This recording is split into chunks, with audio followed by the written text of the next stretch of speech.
¿Cansada de comer tu desayuno siempre igual?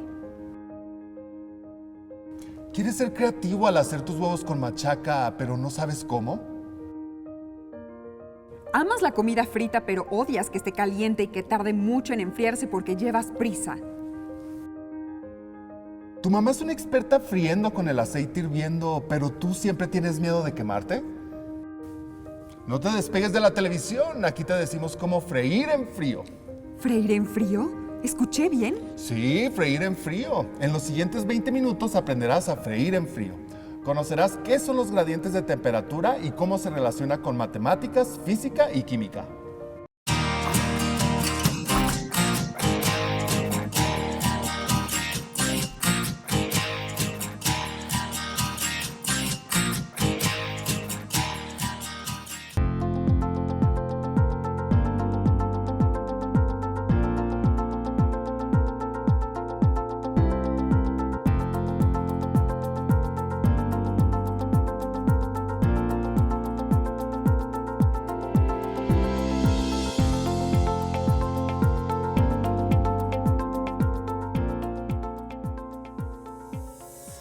Oye, Dimara, muchas gracias por prestarme el mandil, ¿eh? Ay, se te ve increíble. Muchas gracias. No hay como un buen desayuno, es la comida más importante del día. Y esos huevos que estás haciendo, ay, huelen delicioso. Ay, amo cuando el huevo cambia de color, ¿eh? Eso indica que el aceite está en su punto. ¿En su punto? Es que el aceite no puede estar frío, porque si no tarda mucho y pues no se hace igual. Y si el aceite está excesivamente caliente, pues se quema. Ay, me encanta cocinar, aunque no parezca, ¿eh? A veces me imagino que estoy en esos concursos de chefs. Seguro mi intuición y buen gusto en los platillos me harían ganar, ¿eh? A mí lo que me gusta de la cocina es su relación con la ciencia. Te aseguro que si le rascamos tantito, hasta se relacionan con las matemáticas. Elemental, Dismara. Eso creo yo también. Me parece que la física la usamos como cuando medimos las cantidades de los ingredientes o los cambios de temperatura. Pero, ¿qué es la física sin las matemáticas? Ajá, las Dismara preguntas ya son Ernesto preguntas. Pero bueno, hablando de ciencia en la cocina, ¿tú sabías que se puede cocinar un huevo sin calor? ¿Cocinar sin fuego? Según mis conocimientos de chef amateur y mi doctorado en 8 temporadas del maestro chef, pues se me ocurre que tal vez con humo, ¿no? Como con el cabrito. Ah, no, pero el humo está caliente, no puede ser. Exacto. No, hay otra manera. Pero cuando acabemos de desayunar, vamos a hacer el experimento. ¿Oído, Ernesto? Oído, chef. Digo, Dimara. Ay, te lo voy a servir, mira. A ver, échale. Ay, qué bonito. Yo voy a ganar MasterChef, amiga. Seguro. En este plato sopero vamos a verter un poco de alcohol etílico. Alcohol, ¿eh? Luego, cascamos el huevo y lo vertemos dentro. Ay, cascar el huevo, qué bonita expresión para decir quebrar, romper el huevo, hasta parece chef, Dimara, ¿eh? Luego, rociamos el huevo con un poco más de alcohol. Y ahora sí, a esperar. Bueno, ¿y cuánto tiempo vamos a esperar para que se cocine? Pues esta forma para freír huevos es una técnica de cocina lenta. Tarda como 1 hora en hacerse, así que comencemos a medir el tiempo. Atención, comienza el tiempo en 3, 2, ahora. Oye, 1 hora, ¿eh? Pero con los trucos de la televisión. ¿Viste qué sencillo? Ya se cocinó nuestro huevo. Así que hay 2 maneras de cocinar el huevo. Una es ¿Con calor? Tal y como dice el huevo para el desayuno, como este. elemental, con calor. Calor, calor o frío. Pero bueno, ahorita regresamos a ese punto. La otra manera de cocinarlo es ponerlo en contacto con otras sustancias, como el alcohol. Entonces, ¿qué es cocinar? Pues mira, vamos a imaginar que estos clips que conservan su forma son las proteínas del huevo crudo. Para cocinar hay que desnaturalizar las proteínas de los alimentos, así que cuando están cerrados significa que su estructura está en su estado original, ¿de acuerdo? Sí, de acuerdo. Los clips cerrados son las proteínas de los alimentos sin cocinar. Pero si le aplico alguna sustancia como limón, sal o alcohol, o incluso si cambio su temperatura, las estructuras internas de las proteínas se rompen y queda una sopa como esta. ¿Listo? Con las proteínas rotas, ¿no? Así es. ¿Y eso es cocinar, Dismara? O sea, ¿que puedo comerme ese huevo cocinado en alcohol? No. No, aunque se cocinó, el huevo con alcohol no es recomendable para el consumo humano. Justo porque le echamos alcohol. Mejor un día te invito a un ceviche, ¿no? Tenemos la proteína del pescado y con el limón... Claro, se cuece. También pasa con los encurtidos, como los chilitos en vinagre. Dismara, eres una gran chef científica, ¿eh? Elemental. Y lo mismo pasa cuando se cambia la temperatura. Se cocina el huevo. Querrás decir que cuando se calientan las proteínas, se cocina el huevo, ¿no? No, cuando se cambia la temperatura. Pero eso lo vemos después de esta entrevista. ¿Qué tal? Estamos con la doctora Mayeli Peralta Contreras, quien labora en la Universidad Panamericana Campus Aguascalientes. Mayeli, ¿cómo estás? Muy contenta por la invitación, muchas gracias por invitarme. Es todo un honor hablar a todos los niños y jóvenes del bachillerato. No, hombre, es un honor tenerte. Muchas gracias por tu tiempo. Mi primera pregunta sería, ¿qué pasa con los alimentos cuando se cocinan? Tiene una explicación que a lo mejor nosotros vemos de manera empírica, cuando vemos a nuestras mamás, nuestras tías y nuestras abuelitas y empiezan a cocinar para el desayuno, ¿no? Vemos que cambia la textura, el color y los aromas. Pero ¿cómo podemos explicar esto? Bueno, a simple vista pudiéramos decir que hay partículas muy pequeñas llamadas moléculas y estas cambian con el cambio de energía, de calor, que nosotros decimos calor o frío, por ejemplo. Entonces, todas estas cuestiones pues se dividen en moléculas de amplio espectro y en los alimentos las más importantes son las proteínas. Y hablando de las proteínas, ¿cómo es que las proteínas se pueden desnaturalizar cuando aplicamos, como tú decías, energía, calor o frío a los alimentos? Hay múltiples maneras, pero hoy me voy a enfocar como que en el desayuno, otra vez. Fíjate que el ejemplo más clásico, que a lo mejor lo ven en química de secundaria, es el huevo. Cuando ustedes utilizan y hacen pues el huevo estrellado, pueden ver la parte blanca o la clara que tiene muchísima albúmina. Esta albúmina, esta proteína con el calor se va desnaturalizando, es decir, de transparente pasa a blanco. ¿Qué es lo que pasa con esas proteínas? Pues se van desdoblando. Eso es lo que pasa cuando le inyectas calor. Pero, doctora Mayeli, ¿es solamente el calor? Que lo podemos ver, bueno, en los alimentos también, como es un espectro muy amplio y las proteínas, como las personas, son muy diferentes una de otra, tenemos a la leche. La leche tiene la lactoalbumina y esa la podemos modificar con cambios de pH o de acidez cuando se le agrega limón o cuajos, por ejemplo, en la comarca lechera. Saludos a todos nuestros amigos de Torreón. Ellos lo que hacen es que cambian el pH de las proteínas de la lactoalbumina y se presenta el famoso fenómeno de que se cortó la leche, que es cuando se empiezan a desdoblar otra vez estas proteínas y es lo que nos permite pues desarrollar toda la industria de los lácteos. Doctora, sabemos que una forma de cocinar nuestros alimentos es utilizando calor. ¿Se pudiera utilizar el frío? Sí, realmente lo que nosotros hacemos es remover agua, modificar las moléculas de manera interna. Traten de pensar en un tomate. Es más, traje un pequeño espécimen para explicar que, por ejemplo, este tomate pues lo podemos cocinar en salsas, purés, todo eso con el calor. Eso es muy fácil, eso lo vemos todos los días. Pero también pudiéramos hacerlo a temperaturas muy bajitas. Esas bajas temperaturas o esas tecnologías de deshidratación, pues nos permiten remover el agua, la actividad de agua, y eso es lo que nos permite a los científicos, a los industriales y gente que se dedica del campo, es preservar los alimentos por más tiempo. Con la magia de la televisión, pues tenemos acá unos tomates deshidratados que preparé con mi suegro, porque pensábamos cómo le podemos explicar, y miren, es exactamente el mismo tomate, pero sin menos actividad de agua.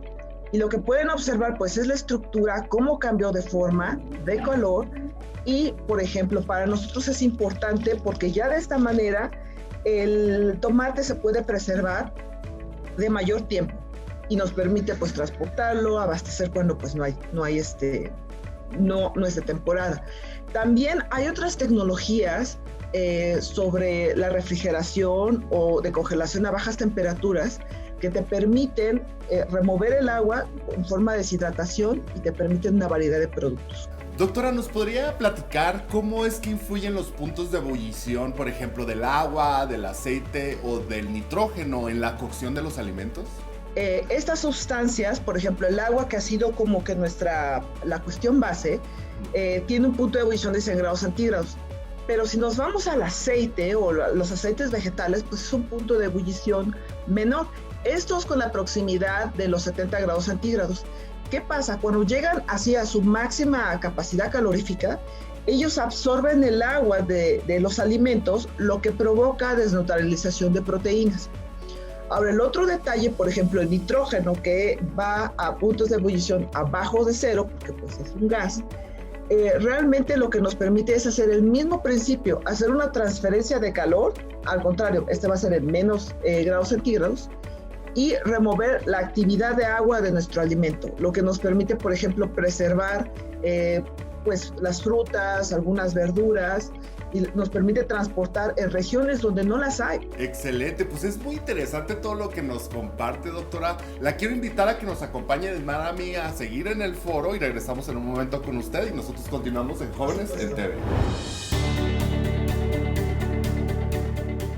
A ver, Didmara, me prometiste que íbamos a hablar de que no solo se puede cocinar con calor, sino con frío. Soy todo oídos, chef. Como ya dijimos, lo que cocina un alimento es el hecho de desnaturalizar las proteínas, ¿no? Sí, sí, sí. Bueno, pues el calor, en efecto, desnaturaliza las proteínas y los alimentos se cocinan.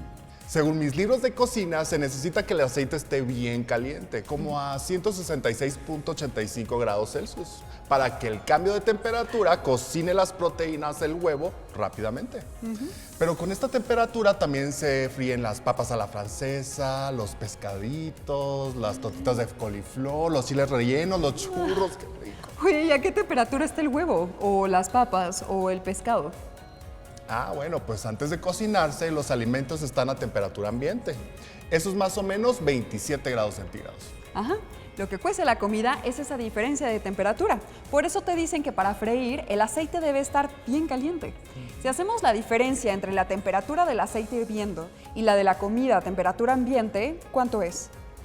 Pues hay una diferencia como de 140 grados Celsius aproximadamente. Entonces, ese brinco de 140 grados es lo que cocinó el huevo. Entonces, por eso los libros de cocina a veces te sugieren que antes de freír algo lo metas un ratito al refrigerador. Así la diferencia de temperatura es mucho mayor. Ahora la pregunta es, ¿qué pasará si para cocinar usamos una sustancia que en vez de subir la temperatura de la comida, 140 grados, la baje a menos 140 grados? ¿Se cocinará? Uy, yo conozco una sustancia que puede hacer eso, pero no sé si cocine un huevo. He leído poco de eso en mis libros de cocina molecular, ¿Ah, sí? ¿Y cuál es esa sustancia maravillosa? El gas llamado nitrógeno, pero en estado líquido. Para mantenerlo líquido, el nitrógeno debe estar por debajo de los menos 195.8 grados Celsius.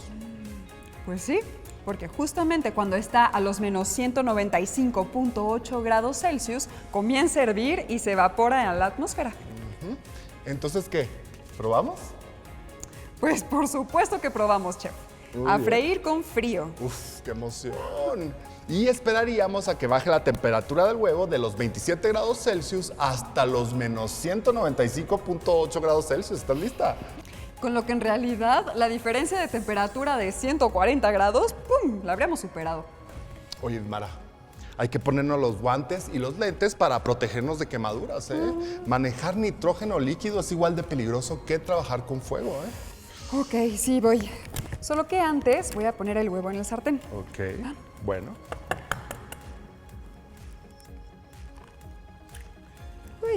Uy, Listo. muy bien. Ay, amiga, Didmara, Sí. ¿me ayudas a ponerme los lentes? Claro. Y voy a tomar el nitrógeno. Listo, chef. ¿Listo? Venga. Ok, bien. El huevo ya está listo en el sartén. Ahí vamos, ¿eh? ¿Listo?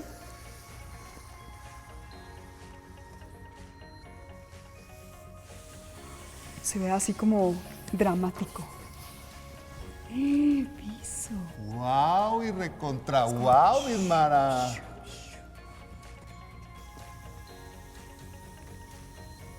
Uy, no, yo creo que ya está quedando, Ismara. Mira Sí, cómo está ¿verdad? cambiando el color ahí. ¿Cómo ves? Mira, mira. Yo Mira creo la que yema. sí. Justo. Mira cómo se está haciendo. Pues es el momento de probar el plato y calificar, chef. ¿Probarlo? Pero ni le echamos sal. ¿Y es seguro? No sé, Ernesto, yo la verdad sospecho. Bueno, vamos a la entrevista en lo que decidimos si lo probamos o no, Ismara, ¿no? Continuamos con la doctora Mayeli Peralta Contreras de la Universidad Panamericana Campus Aguascalientes. Mayeli, gusto tenerte de vuelta. Un gusto continuar con la invitación. Gracias. En términos de física, hablando de conceptos de física, ¿cómo se dice frío o calor y por qué? Realmente acá lo que nosotros es un término de energía. El término científico correcto es calor. Realmente lo que nosotros asociamos con calor o frío, pues es un gradiente de temperaturas. Decimos, bueno, así es, las moléculas dicen, bueno, nosotros estamos a 32 grados centígrados, a 27 grados centígrados o a 100 grados centígrados, ¿no? Entonces, esta situación, cuando nosotros hablamos de ese fenómeno de transferencia calorífica, pues es el calor. Y para ello usamos ciertas unidades que son las capacidades caloríficas, que nos dicen, por ejemplo, lo han de haber visto en otras clases, la capacidad calorífica de un metal, de la madera, del agua, pero aquí, como estamos hablando específicamente de compuestos un poquito más complejos, la capacidad calorífica de un alimento. Entonces, cuando nosotros decimos que estamos aplicando frío o calor, por ejemplo, ya sea en una deshidratación, en una congelación o en un enlatado, pues nosotros estamos hablando del calor porque es una transferencia de energía, jóvenes. Entonces, acá es nada más para ir homogeneizando términos. Doctora, bueno, y hablando de los gradientes de temperatura y las transferencias de calor, en la industria alimentaria, ¿cómo es que se manejan los cambios de temperatura? Es decir, los cambios de calor o los cambios de frío. Eso depende mucho de la aplicación. Por ejemplo, el primer caso que les estaba platicando, otra vez voy a tomar mi amigo el jitomate, nosotros aplicamos una velocidad de transferencia de calor muy lenta, por casi lo de un día. También esto se pudiera hacer, si no se tuviera tecnología, hacerlo en rebanadas y ponerlo al sol. Dependiendo de si nos escuchan en Sonora o en Yucatán, pues a lo mejor ustedes terminan en 4 o 5 horas, ¿no? Pero en el Bajío y en el resto de la República, pues las transferencias las hicimos con el deshidratador de manera lenta para preservar las propiedades de los alimentos. Pero solo se trabaja así en la industria, no. Hay otro ramo súper importante en la industria, que es la industria de enlatados, de conservas, y ahí lo que se usa son procesos de esterilización y pasteurización, que son procesos a altas temperaturas por muy corto tiempo. Por ejemplo, uno de los más comunes es el enlatado. Aquí hice un enlatado pues muy tipográfico y son unos pepinos que en unos 6 meses se van a compartir con pepinillos. Tienen su eneldo, tienen su ajo, su sal, el pepino. Los pusimos, esterilizamos todo. Ya cuando teníamos nuestra salmuera, los pusimos en el agua, los esterilizamos por 10 minutos a 150 grados centígrados en una olla a presión, que fue como nuestra manera de esterilización casero. Y esto nos permitió transformar una receta fresca en algo que podemos conservar hasta por 3 meses, de manera segura. Otro aspecto en la industria que se utiliza mucho, que es esta transferencia de calor, es la refrigeración. Oye, pero ¿no eso es frío? No, eso es otra transferencia de calor. Por ejemplo, muchos de los productos lácteos y cárnicos se pueden preservar por algunos días, si no se consumen en fresco en ese día, hasta 4 o 5 días. Y con la tecnología de alimentos combinado con otros saberes y otros conocimientos, podemos utilizar estos conocimientos de transferencia de energía para conservar lácteos, carne, vegetales, como ya lo pudieron ver, otros tipos de deshidratados, por ejemplo, como especias, que son pues muy extrañas. Acá me permito mostrarles unas hojitas de eneldo que compramos hace un par de semanas. Las deshidratamos Y lo que pueden ver es que conserva su color, su forma, perdió casi toda su actividad de agua, o la mayor parte, pero nos permite conservarla por el resto del año. Doctora, ¿qué tipo de matemáticas se utilizan para hacer modelos para trabajar en este tipo de transferencias de calor en la industria alimentaria? Miren, ahorita nos ayudamos, Ernesto, mucho con las computadoras, francamente, pero en su momento, cuando estuve haciendo el posgrado, usábamos mucho lo que eran las escalas logarítmicas. La otra parte, que es súper importante, que nosotros vimos fue muchas de las escalas de ecuaciones lineales, por ejemplo, la y igual a mx más b, que dices, esto es muy abstracto, nunca lo voy a ver en mi vida. No, realmente lo van a ver, y sobre todo ustedes van a ayudar a salvar muchos tomates, porque tienen comportamientos lineales para lo que son los fenómenos de deshidratación. Entonces, si ustedes conocen escalas logarítmicas y lo que son esas ecuaciones lineales, que es pues diferencia de, por ejemplo, del punto inicial respecto al punto final, que es el famoso gradiente de temperaturas, ustedes pueden construir esos modelos con ayuda de la computadora, tablas y también experimentos en el laboratorio para caracterizar, ¿por qué no? A lo mejor ayudarme a deshidratar algún fruto o verdura muy representativo de su región. Qué gusto platicar contigo. Muchas gracias por toda la información que nos compartes. Estas demostraciones de la deshidratación fueron muy ilustrativas y te invitamos a continuar con el final del programa. Muchas gracias y continuamos. Regresamos al final. ¿Existe el frío? En ciencia, cuando medimos la temperatura de un cuerpo, estamos midiendo el calor que tiene. Así que a la ausencia de calor es a lo que llamamos frío. En otras palabras, cuando estás calientito en un lugar y abren la puerta, no se cuela el frío, sino que es el calor el que se sale. Siendo más drásticos, el frío no existe.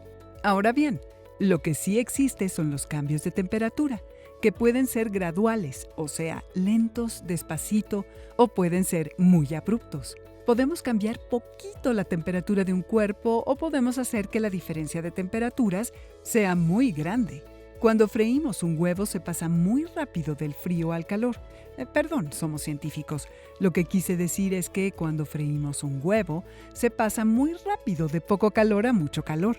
En cambio, cuando se pasteuriza la leche, se pasa muy rápido de mucho calor a poco calor, o sea, se enfría de manera abrupta. El cambio de temperatura es un fenómeno físico que no modifica la estructura interna de la materia, tal y como lo hace el agua al cambiar a hielo, a agua o a vapor. Pero sí podemos quemarnos al hacer cambios muy rápidos de temperatura. ¿Alguna vez te has quemado cocinando? ¿Te has quemado la lengua con una paleta helada? Pues allí lo tienes. Los gradientes de temperatura son muy grandes y generan consecuencias como las quemaduras. ¿Qué? Los gradientes. Un gradiente es la variación de una magnitud, y eso matemáticamente es la medida de algo, o sea, que cuando decimos un gradiente de temperatura, estamos refiriéndonos a una variación de la medida que se usa para medir la temperatura. Uy, qué rico, pues justo para despedirnos, Didmara. Sí. A ver.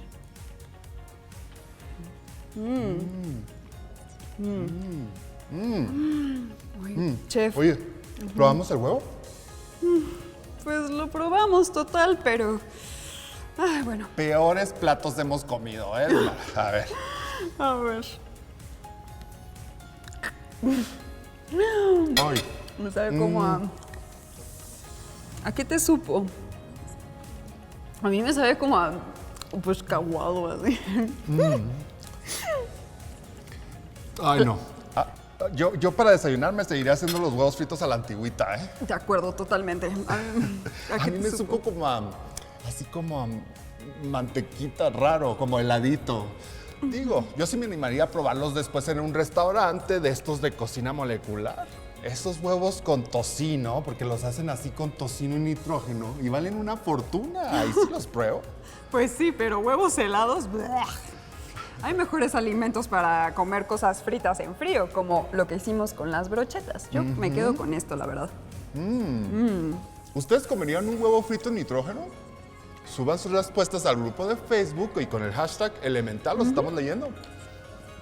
Los horarios de transmisión y la síntesis de los programas están en la página jovenesencasa.cep.gov.mx. Y en YouTube están todos los programas. Adiós. Adiós. Oye,